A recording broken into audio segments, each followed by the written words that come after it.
...30 de mayo de 1593... en las afueras de Londres. Ha muerto el más famoso de los dramaturgos ingleses. Las circunstancias de su muerte siguen siendo un misterio a día de hoy. Christopher Marlowe. En el nuevo medio de masas del teatro, Marlowe era una superestrella. Sus espectaculares obras atrapaban a las audiencias isabelinas. Su sucesor en la escena londinense, William Shakespeare. Hasta la muerte de Marlowe, Shakespeare era prácticamente desconocido, pero en cuestión de un año se mete a las audiencias en el bolsillo. Hamlet, Otelo, Macbeth, El sueño de una noche de verano, Romeo y Julieta. Son las obras que dieron a conocer su nombre en todo el mundo. ¿Pero fue realmente él quien escribió todas estas obras? Varios expertos tienen sus dudas sobre la autoría de Shakespeare. ¿Cómo había adquirido la riqueza de conocimientos plasmados en sus obras dramáticas? Era hijo de un fabricante de guantes, no cursó estudios universitarios y no dejó un solo manuscrito. Con toda probabilidad, su esposa y su hijo eran analfabetos, y nada de lo dispuesto en su testamento indica que este hombre fuera escritor. ¿Es posible que el nombre de Shakespeare fuera el seudónimo de un autor que debía permanecer en el anonimato porque sufría persecución política? ¿Qué razones llevaban a sospechar que detrás de Shakespeare, el dramaturgo, hubiera otra persona? ¿Y quién sería entonces esa persona? Algunos investigadores están convencidos de que pudo haber sido el genio del teatro Christopher Marlowe. Shakespeare surge de la nada, prácticamente de la noche a la mañana.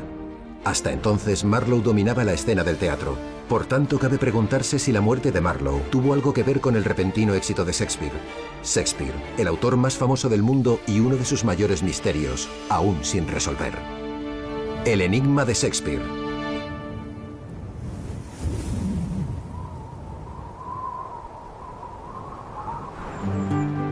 Stratford-upon-Avon, una pequeña localidad de la región inglesa de los Midlands, al noroeste de Londres. En la actualidad es el lugar de peregrinación para millones de visitantes que desean rendir homenaje al poeta y dramaturgo, aquel que no era de una época, sino de todos los tiempos, William Shakespeare. La duda sobre si la persona que yace aquí enterrada es en realidad el autor de las obras de Shakespeare aún persiste, tal vez con motivo. Aquí están las 37 obras atribuidas a William Shakespeare, y aquí los únicos archivos sobre él que han sobrevivido. Nada de libros, nada de manuscritos, nada de cartas donde se mencione a William Shakespeare de Stratford en su faceta de escritor. La vida de William Shakespeare es una historia de éxito incomparable. ¿Cómo pudo convertirse Shakespeare en el escritor más famoso del mundo? Había nacido en el año 1564 en Stratford-upon-Avon. Su padre obtenía pingües ingresos de la cría de ovejas y el comercio de la lana. A pesar de sus humildes orígenes como hijo de un campesino, se había ganado una posición respetable en su localidad. Stratford-upon-Avon era entonces una próspera localidad de unos 1.500 habitantes. John Shakespeare, padre de William, fue su alcalde de 1568 a 1569.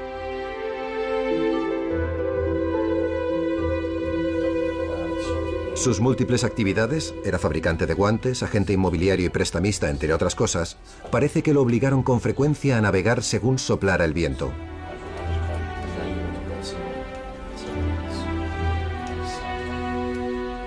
Cobraba unos intereses altísimos y tenía reputación de usurero.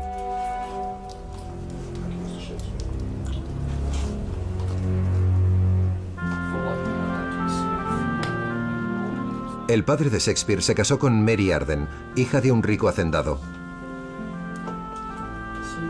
William es el tercero de sus 8 hijos y el primer varón. 3 de sus hermanas mueren en la infancia.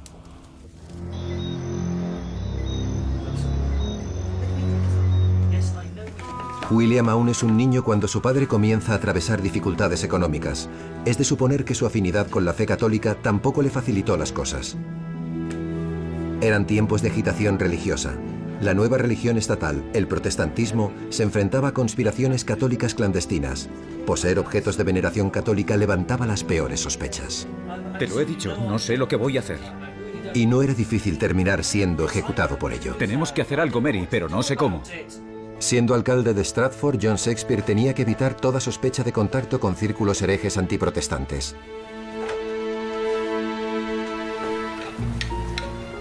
A la edad de 7 años, William probablemente fue enviado a la Real Escuela Gramatical.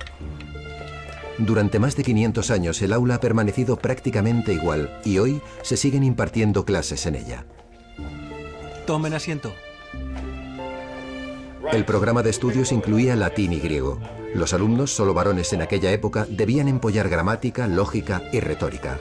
Leían las epopeyas y el teatro clásico de Séneca, Plauto, Virgilio y puede que hasta Ovidio.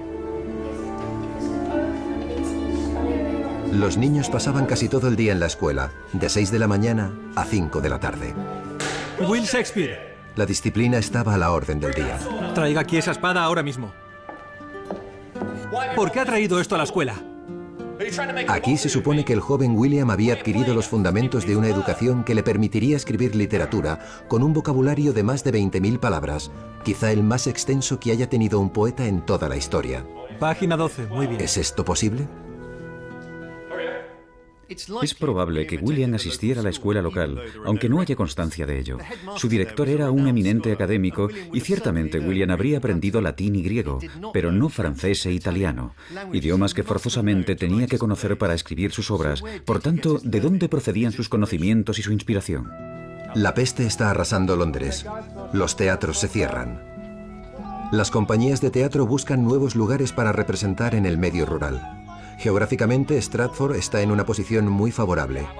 Muchas compañías de teatro pasan por la ciudad para ofrecer sus representaciones en las fincas de los aristócratas del entorno. Ah, ven aquí, chico. Ciertamente, el joven William asistió a sus representaciones en Stratford.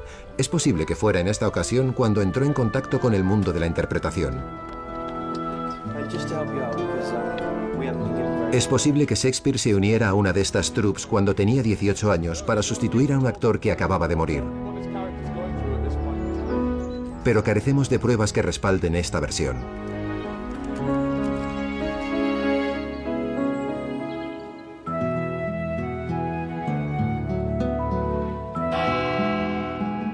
En Canterbury, el famoso lugar de peregrinación medieval, también actuaban las compañías de teatro ambulantes, y es posible que inspiraran al rival de Shakespeare, Christopher Marlowe. Su destino está estrechamente ligado al de Shakespeare, y no solo porque habían nacido exactamente el mismo año. Muchos de los que dudaban de que Shakespeare fuera el autor de las obras publicadas con su nombre, creen que Marlowe era el verdadero autor. Marlowe tenía una educación excelente con 2 becas. La primera en la Real Escuela de Canterbury y la segunda en la Universidad de Cambridge. Allí estudió 6 años y adquirió conocimientos que después aprovecharía en su profesión de dramaturgo y escritor.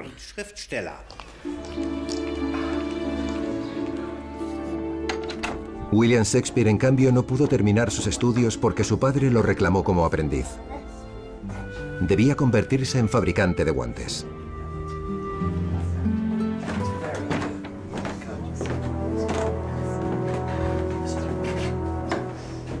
Para su padre son tiempos difíciles.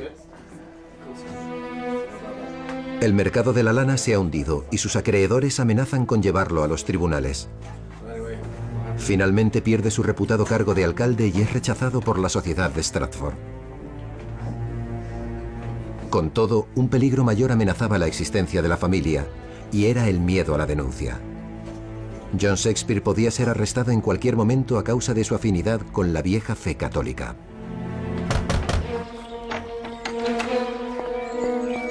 En todos los rincones del país, los hombres de la reina registraban casas particulares. Están buscando sacerdotes católicos y a sus seguidores, que podían estar conspirando para matar a la protestante reina Isabel. El conflicto de la corona inglesa con Roma se había agravado desde la coronación de Isabel en 1559. El Papa Pío V no está dispuesto a admitir más persecuciones de católicos en Inglaterra. Y opta por una solución desesperada: la excomunión de la reina por la gracia de Dios.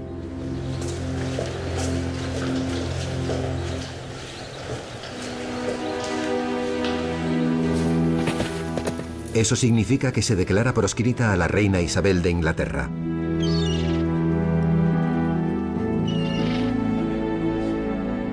Se incita a sus súbditos a desobedecerla.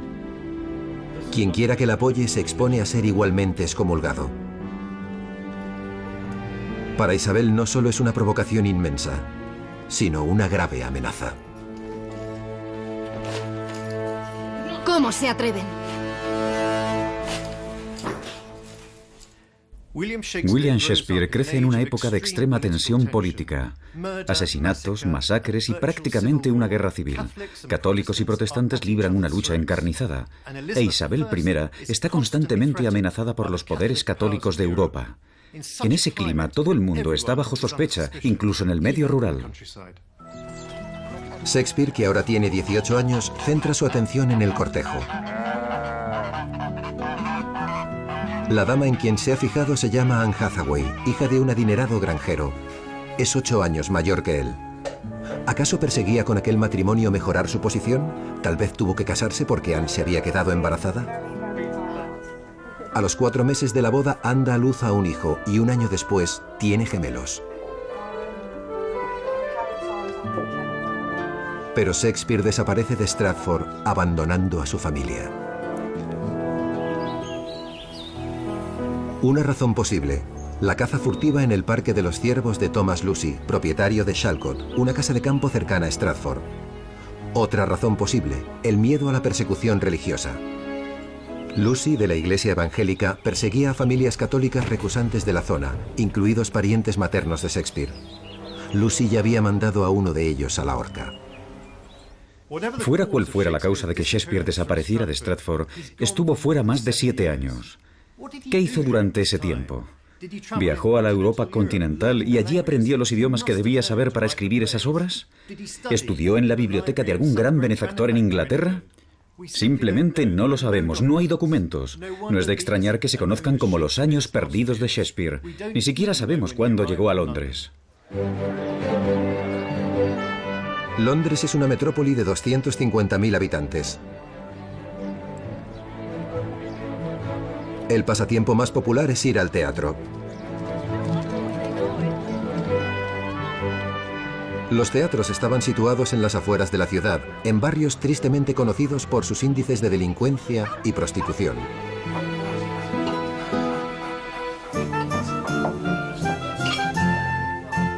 Son un imán para toda clase de personajes siniestros, pero también para los jóvenes leones literarios de Londres. Una de las figuras centrales es el carismático dramaturgo Christopher Marlowe. Es una estrella. En un periodo muy breve, este brillante alumno de Cambridge se ha establecido como líder de un círculo de jóvenes escritores y actores, entre ellos los actores más conocidos de los teatros londinenses. Nadie sabe cómo llegó Shakespeare a Londres. Tal vez con una compañía de teatro ambulante o solo decidido a probar suerte en esta dinámica ciudad. Marlowe está en el cenit de su carrera. Había cobrado fama gracias a su impresionante obra de teatro Tamerlán el Grande. Marlowe fue también el primer dramaturgo que creó una obra teatral basada en la leyenda medieval del Doctor Fausto. La tragedia de un estudioso devenido en mago que vende su alma al diablo y termina en el infierno. Marlowe debió de ser un importante modelo a imitar para Shakespeare. Ambos tenían alrededor de 30 años y Marlowe estaba en lo más alto de su carrera. Él popularizó el verso blanco en la escena inglesa, el pentámetro yámbico sin rima, 5 pies por verso. Ser o no ser, esa es la cuestión. La obra de Shakespeare se apoya por completo en esa métrica, de la que terminó por convertirse en maestro.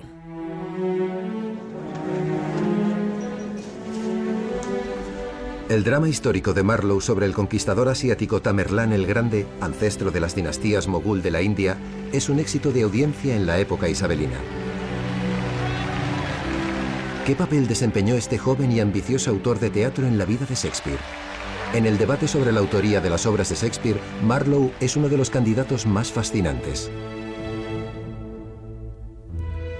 Esta teoría da paso a una historia de traición, conspiración, espionaje y asesinatos por motivos políticos. Existe una obra de pintura muy conocida que se cree representa a Christopher Marlowe a la edad de 21 años, al principio de su carrera. Fue descubierta hace tan solo medio siglo en Cambridge, donde había estudiado una vez Marlowe. A diferencia de Shakespeare, Marlowe había terminado los estudios en la escuela gramatical de su localidad natal de Canterbury y había recibido una beca para estudiar en la Universidad de Cambridge. Pronto se descubre como uno de los estudiantes con mayor talento de su generación. Y aquí, Marlowe conoce a los hombres que están en el centro del poder, con importantes consecuencias para él y quizá también para William Shakespeare. El Consejo de la Reina, el órgano consultivo más importante de la monarca. Sir Francis Walsingham es el asesor más cercano a Isabel en su lucha contra el Papa. Es su ministro de Asuntos Exteriores y a la vez el jefe de los servicios secretos ingleses, que fue el primer servicio secreto profesional de la historia de Europa.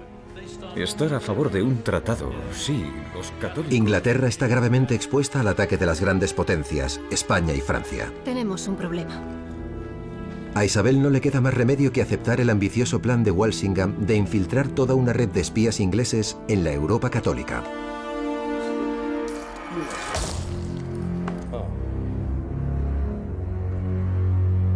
¡Quitádmelo, no lo soporto! A la reina no solo le preocupa la amenaza de la invasión extranjera, le horrorizaba la idea de ser víctima de un intento de asesinato y vigila constantemente a los miembros de la propia Casa Real. Se dice que una de sus doncellas murió tras haber llevado un vestido envenenado. La tensión puede cortarse en la atmósfera de la corte. No obstante, supervisa escrupulosamente los asuntos de Estado de Inglaterra y las tareas que ha delegado en el jefe de sus servicios secretos.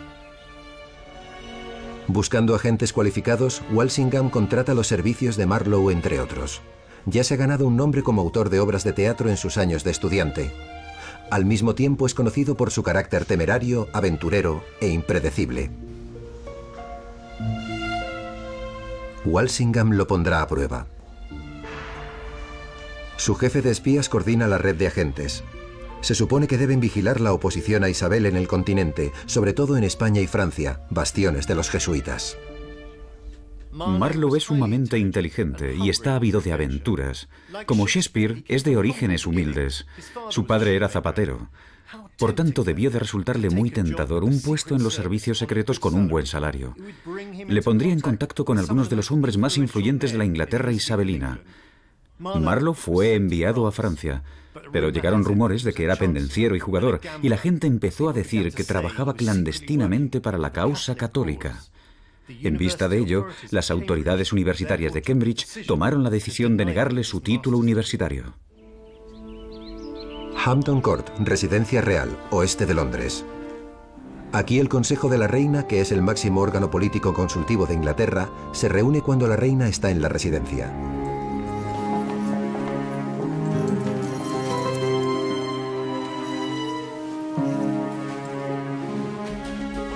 El Consejo de la Reina discute lo que se debe hacer con el joven poeta. Los arzobispos, el obispo de Londres, varios jueces y el maestro del espionaje de Isabel, Walsingham, componen este alto consejo.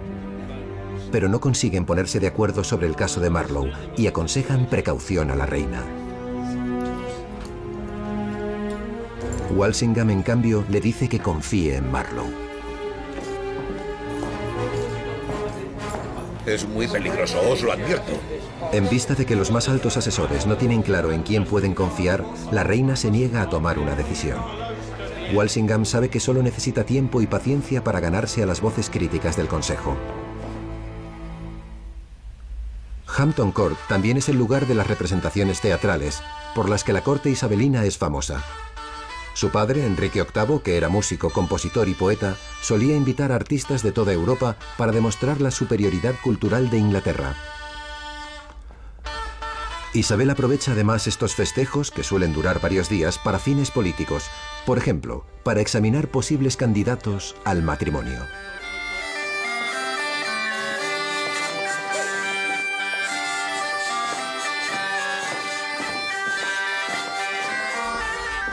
Pero el exceso de festejos en la corte no hacía sino ocultar un conflicto latente entre las grandes potencias del continente y el comparativamente pequeño país de Inglaterra.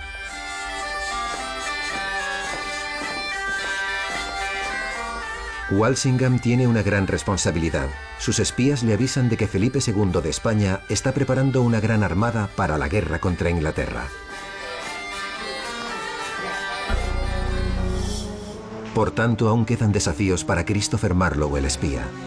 Sin embargo, persisten los rumores de que podría ser un agente doble. Marlowe falta a la universidad durante un largo periodo y Cambridge se niega a expedir su título universitario. Cuando uno lee las obras de Marlowe y otros documentos sobre él, ve con claridad que se trata de un rebelde, alguien que está al margen de la sociedad. Marlowe es muy poco convencional en su estilo de vida, y lo mismo puede decirse de su ideario político.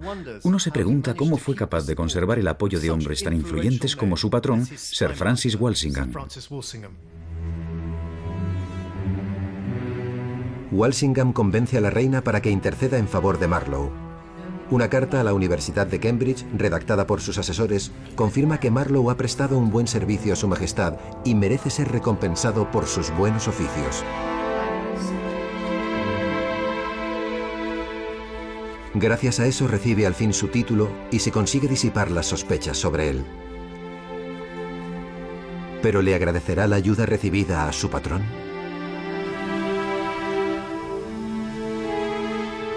El joven poeta ha regresado de su misión en el extranjero. Vive en Londres, junto a su amigo Thomas Kidd, también poeta.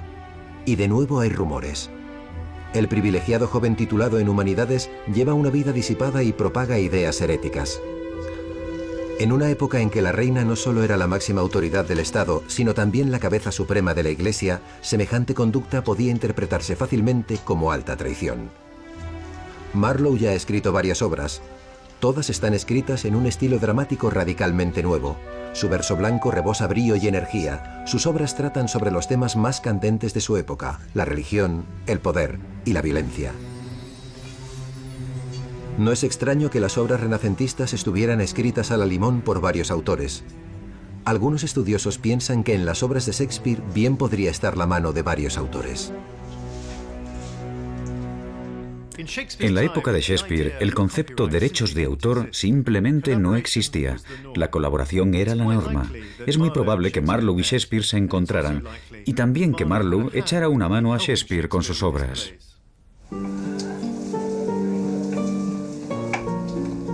Para Shakespeare, Marlowe debía de ser el hombre más importante del teatro. Aunque tienen la misma edad, Shakespeare es un completo desconocido, un recién llegado.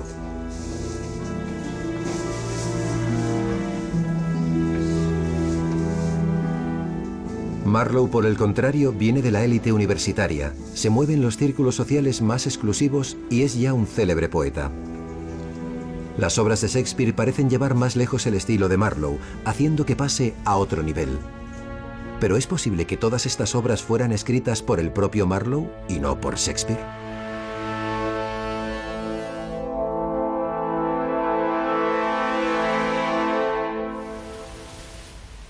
La búsqueda de una respuesta a estas preguntas nos obliga a remontarnos a la agitación política de aquellos días y a los servicios secretos ingleses. Marlowe no solo disfruta de la protección del jefe de los servicios secretos, Sir Francis Walsingham, sino también de su pariente, Thomas Walsingham, quien también trabaja para esos servicios. Las reuniones suelen celebrarse en su casa de campo en Kent, a un día de viaje de Londres.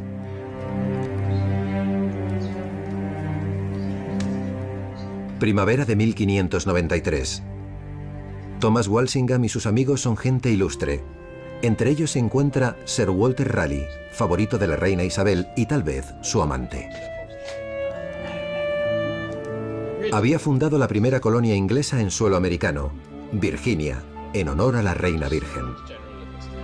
Y con él comienza la historia de Inglaterra como potencia mundial. Sin embargo, Raleigh tenía poderosos enemigos en la corte, quienes sospechaban que él y sus amigos participaban en actividades subversivas. Debido a su interés por la teología crítica, la teoría del Estado y la alquimia, se considera que forman un círculo secreto que más adelante sería conocido como la Escuela de la Noche. Algunos historiadores afirman que Marlowe estaba vinculado a este círculo. un informador denuncia a Marlowe ante el Consejo de la Reina. Había llamado bastardo a Cristo y puta a su madre, e intentaba convertir al ateísmo a personas influyentes. Semejantes blasfemias podían castigarse con la muerte.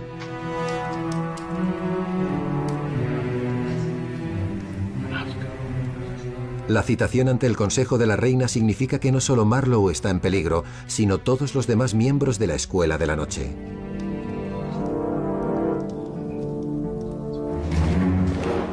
Unos días antes se había llevado a cabo un registro en la habitación que habían compartido Marlowe y su amigo Thomas Kidd. Encuentran panfletos en los que se niega la divinidad de Jesucristo y se cuestiona la autoridad de la Iglesia.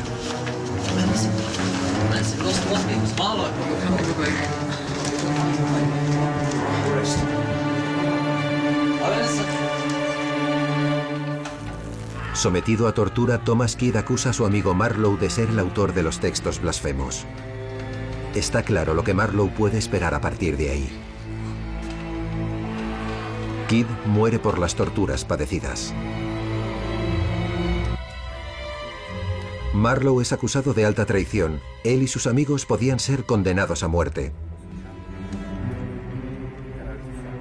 Thomas Walsingham necesita eludir la amenaza contra él y su círculo proveniente de sus rivales. No es por casualidad que tuviera el mejor de los contactos con los servicios secretos. Sabe que es preciso hacer desaparecer a Marlowe de la escena. ¿Pero cómo? Las acusaciones contra Marlowe podían resurgir en cualquier momento, sin que nada evitase su arresto inmediato, que le llevaría a su ejecución. Pero de repente sucede algo completamente inesperado. Marlowe es asesinado. El informe del juez pesquisidor sobre los hechos fue descubierto en un archivo en 1925 y, al parecer, más que dar respuestas, plantea más preguntas. Dice así: Christopher Marlowe, Ingram Fraser, Nicholas Scarce y Robert Pauley se reúnen en la casa de una tal Eleanor Bull, una viuda que vivía en Deptford, en el condado de Kent. Después de almorzar y dar un paseo por el jardín, regresan a la casa hacia las 6 en punto para la cena. En el curso de una discusión por una factura, Christopher Marlowe agarra la daga de Ingram Fraser, que está sentado delante de él, y maliciosamente se la clava 2 veces en la cabeza. Por su parte, Ingram Fraser, en un acto de defensa propia, consigue arrebatarle la daga a Christopher Marlowe y le asesta una puñalada mortal encima del ojo derecho.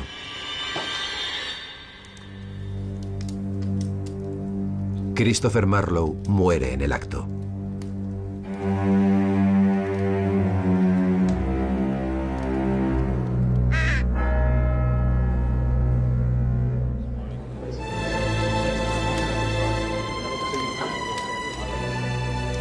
Marlowe ha muerto. Marlowe ha muerto. El Londres literario no da crédito. No había nadie con tanto talento, tanto carisma. ¿Podría alguien ocupar su puesto?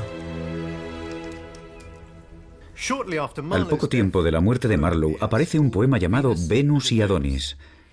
Se había registrado unos meses antes de manera anónima. Ahora se publica con el nombre de William Shakespeare. ¿Por qué? ¿Y no es extraña la repentina irrupción en la escena londinense de un completo desconocido con obras como Enrique VI y otra mucho más famosa, Romeo y Julieta? La respuesta a la pregunta tal vez pueda encontrarse en los relatos de los testigos, registrados por el pesquisidor de la Reina poco tiempo después de la muerte de Marlowe. Describen con detalle cómo evolucionó la discusión entre Marlowe y sus amigos aquella tarde del 30 de mayo de 1593. Sin embargo, ninguno de los testigos que firmaron el informe estaban presentes cuando ocurrieron los hechos. Ninguno conocía a Marlowe en persona. Y el curso de los acontecimientos relatados resulta muy improbable.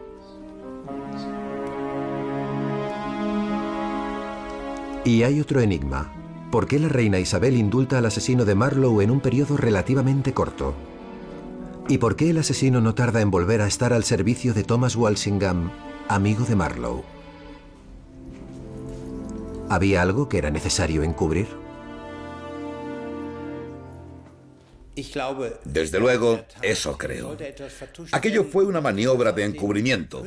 Queda claro a partir del informe del pesquisidor que contiene múltiples incoherencias. No pudo haber sucedido así. En realidad, todo fue una puesta en escena para salvar a Marlowe de la pena de muerte y sacarlo del país.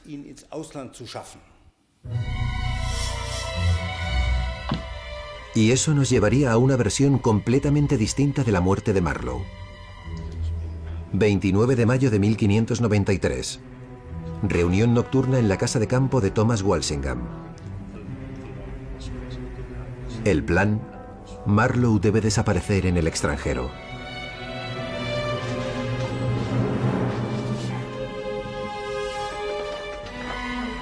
Para ello se representará su asesinato en casa de la dama Eleanor Ball, que era un piso franco para agentes del gobierno en Deptford, distrito portuario junto al río Támesis, en el este de Londres.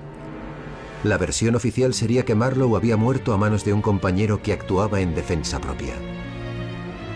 Pero de acuerdo con este plan, a los testigos, ninguno de los cuales conocía a Marlowe en persona, se les presentaría el cadáver de un sacerdote que había sido ahorcado la víspera tras ser acusado de alta traición y blasfemia. Su cuerpo será enterrado en el cementerio de Deptford con el nombre de Marlowe. No hay rastro del cadáver del sacerdote ahorcado. Marlowe está a salvo. Oficialmente está muerto. Puede empezar una nueva vida y dejar atrás todos sus problemas. La huida se ha de preparar con minuciosidad para poder sacar a Marlowe del país cuanto antes. Seguramente primero a Francia y más tarde a Italia o España.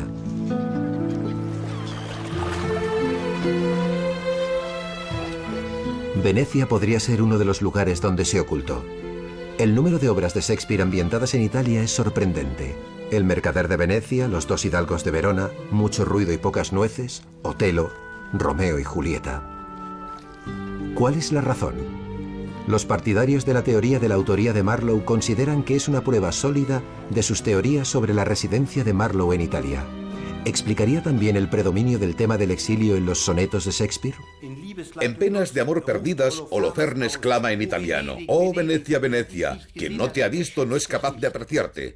Pero no solo encontramos evidencia que atestigua el paradero de su autor en las obras de teatro italianas, sino también en los sonetos. Cuando hombres y fortuna me abandonan, lloro en la soledad de mi destierro. Y al cielo sordo con mis quejas canso, y maldigo al mirar mi desventura. Cuando haya muerto, llórame tan solo mientras escuches la campana triste, anunciadora al mundo de mi fuga, del mundo vil hacia el gusano infame. Aquí el autor se lamenta de su suerte. ¿Y con quién encajaba esto mejor que con Christopher Marlowe? Pero ¿cómo pudo Marlowe haber permanecido oculto en el extranjero tanto tiempo sin al menos surgir como un genio poético bajo un nuevo nombre? ¿O acaso, como sugiere algún estudioso, regresó a Inglaterra tras la muerte de Isabel para trabajar en un nuevo encargo para su sucesor?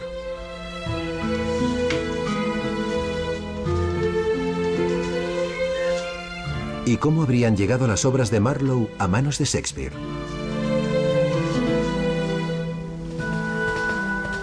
Habrían sido enviadas por mensajero al mecenas de Marlowe, Thomas Walsingham.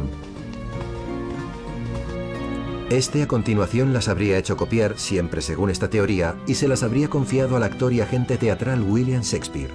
El acuerdo sería que Shakespeare las llevaría a escena con su nombre.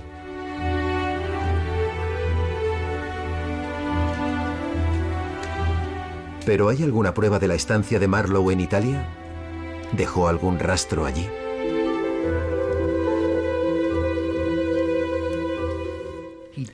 Así es, pero solo sirven para aumentar el misterio. En el siglo XIX, un diplomático británico en Padua aseguró haber visto algunas cartas de la época de Shakespeare.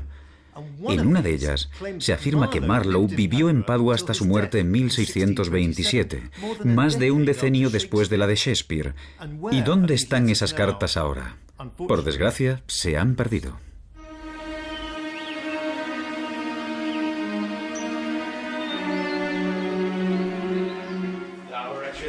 Mientras, Shakespeare tiene mucho éxito, no solo en los teatros de Londres, sino también en la corte. Los espectáculos teatrales son una diversión bienvenida en el paranoico mundo de palacio. La reina teme constantemente sufrir un atentado. Sus miedos crean una atmósfera de angustia no solo en la corte, sino también en todo el país.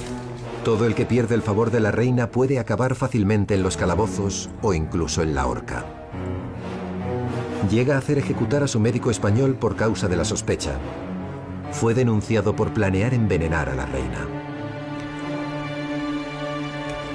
Los actores confían en poder apaciguar el malestar de la reina con un truco teatral de larga tradición, un entreacto representado por los bufones. Tú, ve a entretener a la reina.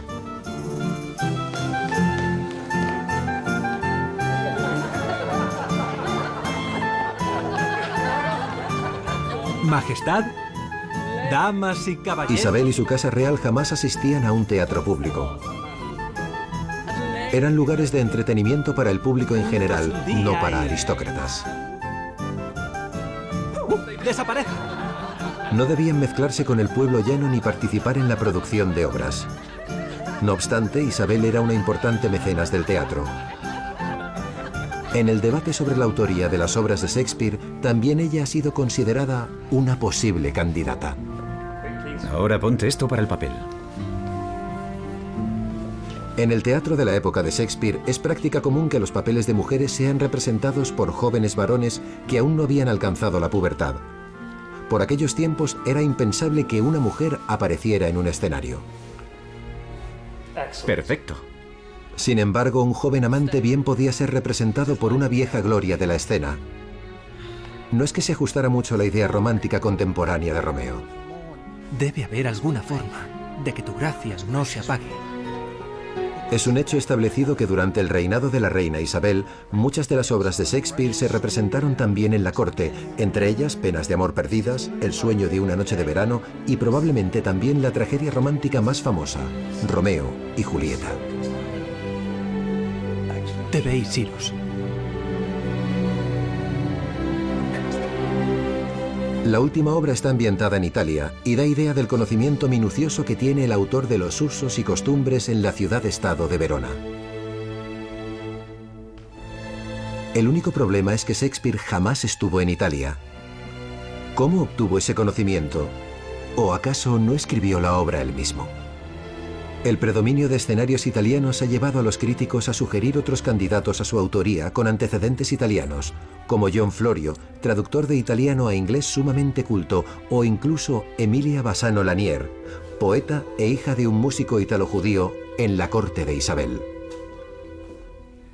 El nombre de Shakespeare empieza a aflorar en documentos relacionados con el teatro. Shakespeare también invierte en Los hombres de Lord Chamberlain, compañía de actores con mucho éxito que actuaba en teatros abarrotados por una audiencia de hasta 2000 personas. El nombre de Shakespeare no tarda en sustituir al de Marlowe como primera figura del teatro en Londres. El teatro de Curtin es donde el grupo hace sus representaciones desde que se cerró su anterior local, The Theatre. La compañía está dirigida por Richard Burbage, uno de los empresarios de teatro más importantes de la época. Los datos más precisos sobre la práctica teatral de la era isabelina provienen de Philip Henslowe, quien dirigía otro teatro en el que se representaban las obras de Marlowe. El diario de Henslowe nos permite asomarnos desde detrás de las cortinas, ofreciendo información precisa sobre el atrezo y curiosidades del teatro. Henslowe registra gastos en concepto de una jaula, una tumba, una puerta al infierno y un disfraz de fantasma, así como una piel de oso y un arco iris. Los actores solo conocen el texto correspondiente a su personaje, no saben cómo es la obra completa hasta su representación. El nombre de Shakespeare, curiosamente, no se menciona en ningún momento en el diario de Henslowe. Los hombres de Lord Chamberlain gozan de una popularidad máxima, pero en 1598 el dueño del inmueble les sube hasta tal punto la renta que los ingresos no les alcanzan para pagarla. Shakespeare y su compañía planean abrir un teatro más grande por su cuenta en el otro extremo de Londres, el Teatro The Globe. Para ello desmontan el viejo teatro y lo trasladan por partes a través del río Támesis. El propietario del teatro monta en cólera. Pero por desgracia había olvidado escribir en el alquiler que era el propietario del teatro, además de los terrenos en los que se levantaba. Los hombres de Lord Chamberlain toman todo lo que consideran que les servirá en el nuevo lugar, incluidos naturalmente los disfraces y el atrezo.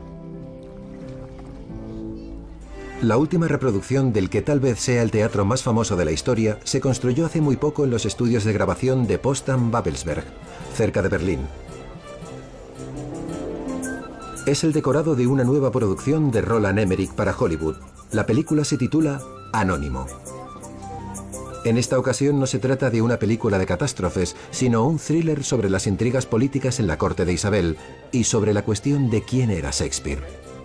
Me resulta un tema muy atractivo. Después de todo, Shakespeare todavía es el autor más representado en todo el mundo. Y eso después de 400 años, lo que le hace a uno preguntarse quién era el hombre que había escrito todo aquello. Y de pronto te enteras de que existe una gran controversia acerca de si realmente era el hombre de Stratford. La controversia dura ya más de 200 años y son muchos los candidatos propuestos.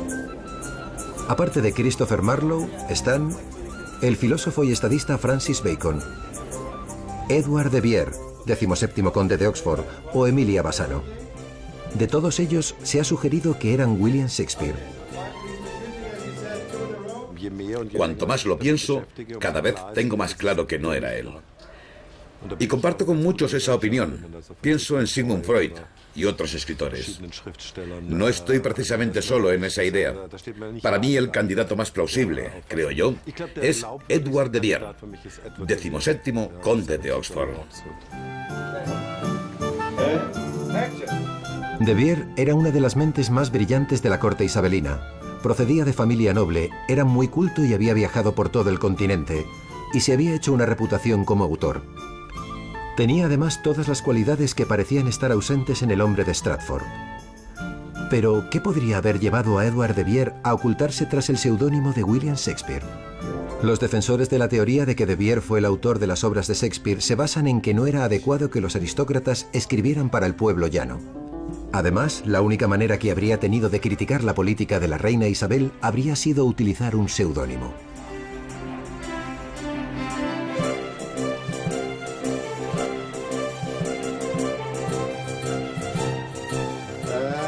Corten, corten. Gracias. ¿Pero están realmente justificadas las dudas sobre la autoría de la obra de William Shakespeare, El hombre de Stratford? ¿O acaso las teorías de que el verdadero autor de la obra de Shakespeare fue Marlowe u otro eran meras teorías de conspiración? No existe ningún poema, ninguna obra, ninguna carta escrita del propio puño de Shakespeare. Lo único que tenemos son 6 firmas de trazo poco firme, todas con una grafía distinta. La autora de la reciente biografía no ortodoxa de Shakespeare elaboró una lista de pistas sobre Shakespeare y los escritores de su época en documentos literarios. Los contemporáneos de Shakespeare dejaron un rastro, evidencia de estudios, manuscritos, versos que habían escrito. De Shakespeare no hay absolutamente nada. Por tanto, pienso que cabe tener una duda razonable sobre que el Shakespeare de Stratford fuera en efecto el Shakespeare que escribió las obras de Shakespeare. ¿Y qué fue del hombre de Stratford upon Avon? Tal vez el hombre de negocios de mayor éxito en su ciudad. Ya en 1597 había adquirido la segunda casa más grande de Stratford. En el año 1610 se retira allí y, como hizo antes su padre, comercia con lana y propiedades.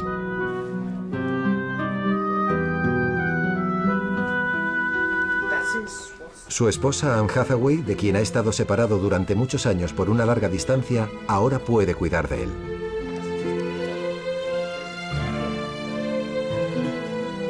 Entonces, ¿qué me decís de ese negocio? Se dice que sus colegas intentaron convencerlo de que volviera a Londres. La última pista de Shakespeare en Londres está en una entrada de un registro de la propiedad. En 1613, William Shakespeare compró la casa del guarda del monasterio de Blackfriars, cerca del teatro del mismo nombre. No, por favor.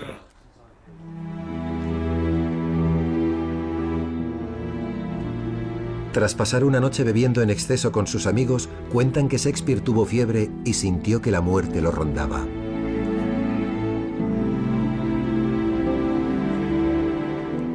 Escribe su testamento y última voluntad. Con pedantería el documento enumera todas sus pertenencias con detalle. Solo faltan las cosas que para un escritor de la época serían sumamente valiosas: libros, papel, manuscritos. Deseo, sin embargo, que mi esposa reciba en herencia mi segunda mejor cama, con el mobiliario.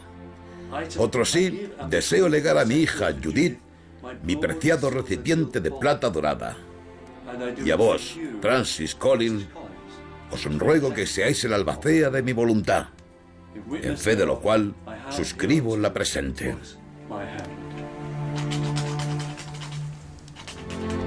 Es el testamento de un hombre de negocios que no contiene absolutamente ningún indicio de actividad literaria por parte de su autor.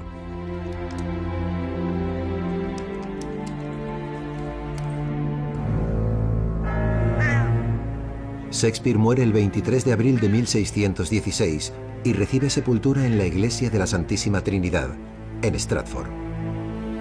En el muro que preside su tumba se erige un monumento.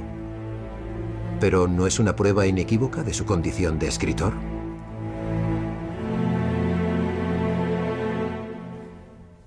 Eso parece. Representa el busto de Shakespeare sosteniendo una pluma y un pergamino, y encima están el escudo nobiliario de Shakespeare, las figuras alegóricas del trabajo y el descanso. Pero hay un problema, no es el monumento original. Sabemos por un grabado que hubo un monumento anterior, y era una estatua de Shakespeare que no sostenía una pluma ni un pergamino. De hecho, está sujetando un gran saco de lana. ¿Puede esto ser un monumento a Shakespeare, el gran poeta? Pero, ¿cómo se explica entonces la elegía que Ben Jonson le dedicó a Shakespeare en First Folio, la primera publicación de la colección de obras teatrales de Shakespeare, que apareció 7 años después de su muerte? Triunfa mi Bretaña, tú tienes algo que mostrar a quien todas las escenas de Europa deben homenaje. Él no era de una época, sino de todos los tiempos. Pero la exaltada elegía de Ben Jonson a Shakespeare llega con bastante retraso, 7 años después de su muerte. Curiosamente, Ben Jonson nunca menciona a Shakespeare en toda su vida. Pero una cosa es cierta, que este es el rostro que puso en marcha la industria de Shakespeare.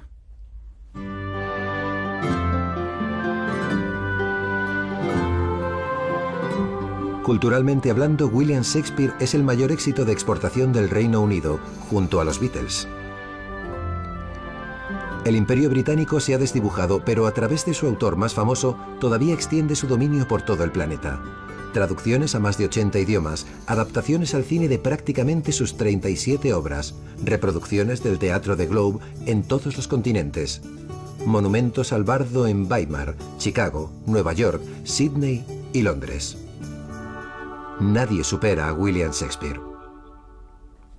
En algún rincón de algún archivo de Francia, Italia o España, todavía podrían aparecer los documentos que demostrarían que Christopher Marlowe sobrevivió a su supuesta muerte en 1593 y continuó escribiendo en el exilio, con el seudónimo de William Shakespeare. Sin duda supondría la muerte de la industria de Shakespeare. Pero hasta que esos documentos aparezcan, o hasta que haya alguna prueba de que alguno de los demás candidatos pudieron haber escrito esas obras, el mundo seguirá homenajeando a William Shakespeare, el hombre de Stratford, como el mayor genio literario de todos los tiempos. Cada año, el 24 de abril, la población de Stratford se reúne para conmemorar el aniversario de su célebre ciudadano.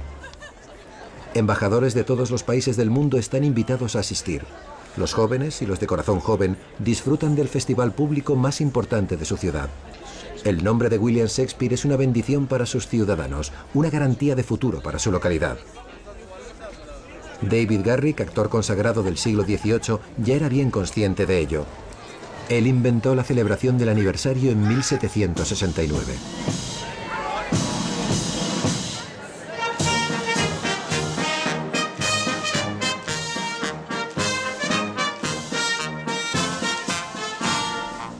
Los invitados al festival no parecen muy impresionados por la convicción de Henry James de que el divino William es el fraude más grande y con mayor éxito jamás practicado sobre un mundo paciente.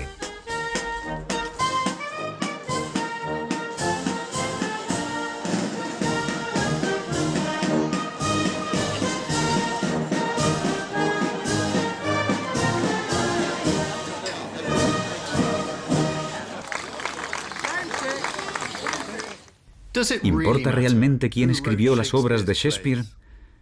Bien, pues yo pienso que sí. Claro está que, en cierto modo, las obras se defienden por sí solas, en un universo propio, pero si conociéramos las mentes que están detrás de ellas, cuánto enriquecería nuestra comprensión de ellas. Creo que debemos continuar la búsqueda para dar respuesta al que sigue siendo el mayor enigma literario de todos los tiempos.